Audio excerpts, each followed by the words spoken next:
just amazing. Thank you again, Lynn Anon, for sharing this information with me. I didn't know anything about it. This is on the supremecourt.gov. So you're like, oh, is this real? That's why I always do this. Every time someone sends me something, I'm like, do you have the link? Do you have the sauce? Do you have the proof of this? Because so many times people share something and it doesn't have any evidence. And I refuse to share it. Not to say that I haven't ever made a mistake, but I try very, very hard to make sure that everything I have has the backup. And so this was filed in the Supreme Court, number 22-380. I will all the links are on my social media, okay, that I just posted this morning, 11/16, okay? And so then if you look here, it's on supremecourt.gov, okay? So it's right here. It's a very interesting name. I'm not familiar with these names. I'm just on the beginning of researching this. Rayland Brunson is the petitioner versus Alma Adams. Check this out. So I'm going to just read a portion of this. Questions presented. A serious conflict exists between decisions rendered from this court and lower appeal courts, along with constitutional provisions and statutes, in deciding whether or not the trial court has jurisdiction to try the merits of this case.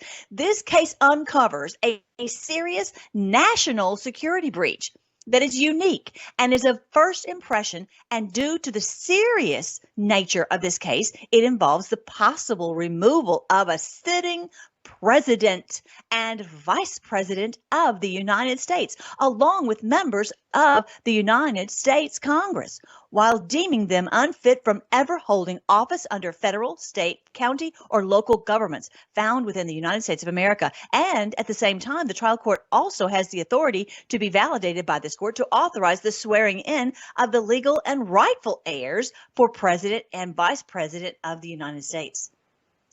Did you have any idea that was that hit the Supreme Court docket yesterday? What a huge boom. What a huge, huge boom for this to go to the Supreme Court. Who knows, exactly how long it's going to take for this to go through and get an opinion. But this is gigantic. So it's been going through the courts all this time. And this is, in my opinion, it's like pronto, step on it. This thing needs to be resolved right away.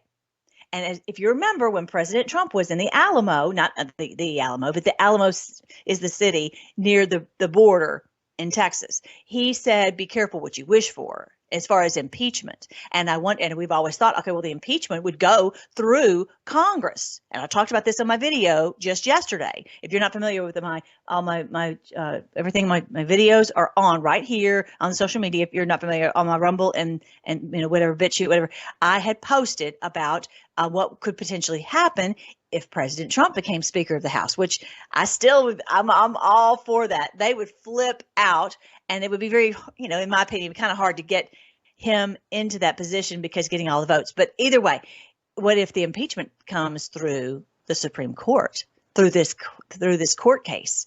It sure does look like it, because it's a very important issue, and not only impeaching them, but also that they would never be able to hold office again. There was something about, there was something about, it was like 388 individuals who were involved. Let me see if I can find, those are the questions presented. But it seemed like it was saying, okay, here we go. The following 388 respondents are a party to this action as defendants in the trial court. Named persons in their capacities as U.S. House representatives: Alma Adams, Pete Aguilar. I mean, on and on and on it goes. Look at this. Charlie Crist, our favorite, right? I mean, on and on. You see this list of 388. What do you think about that, you guys? Al Green, another one of our favorites. On and on. Let's see if there's any other names that jump out at me. Mike Quigley, Michael Simpson. I mean, look at this gigantic list. Oh, Marsha Blackburn. The following persons are named for their capacities as U.S. senators. Oh my goodness! Wow. Bill Cassidy. Wow. Richard Dick Durbin, little Dick Durbin, right? Dianne Feinstein. On and on. Look at this. This is Tim Kaine. Remember him, who ran with whom? Mitt Romney, Mittens, good old Mittens.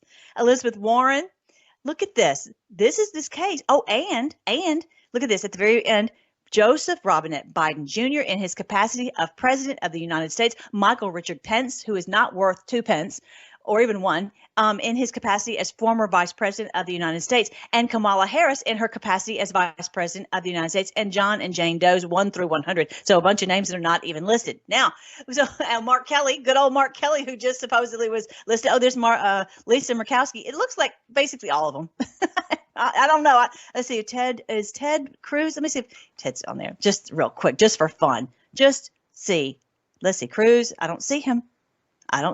I see Mike Crapo and then Steve Daines, so I don't see Cruz. Anyway, the point is, this would not have gone to the Supreme Court if it was just a stupid case that could be thrown out at a lower court. This has made it all the way to the Supreme Court. So stay tuned and buckle up.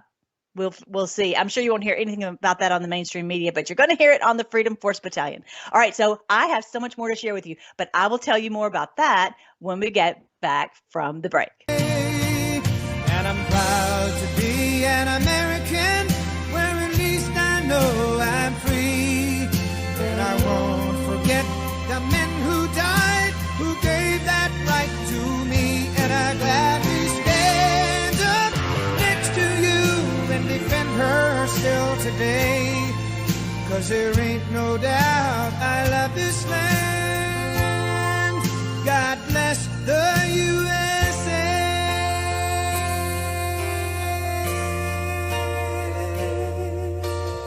All right. Thank you, Misty G, for pulling so many great clips from the video last night, from President Trump's speech last night at Mar-a-Lago. And here is a shout out to the frogs. Check it out.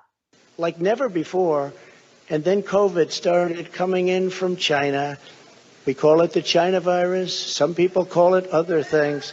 But it was devastating, and we built it back and did an incredible job. But when people say Republicans or Democrats or liberals or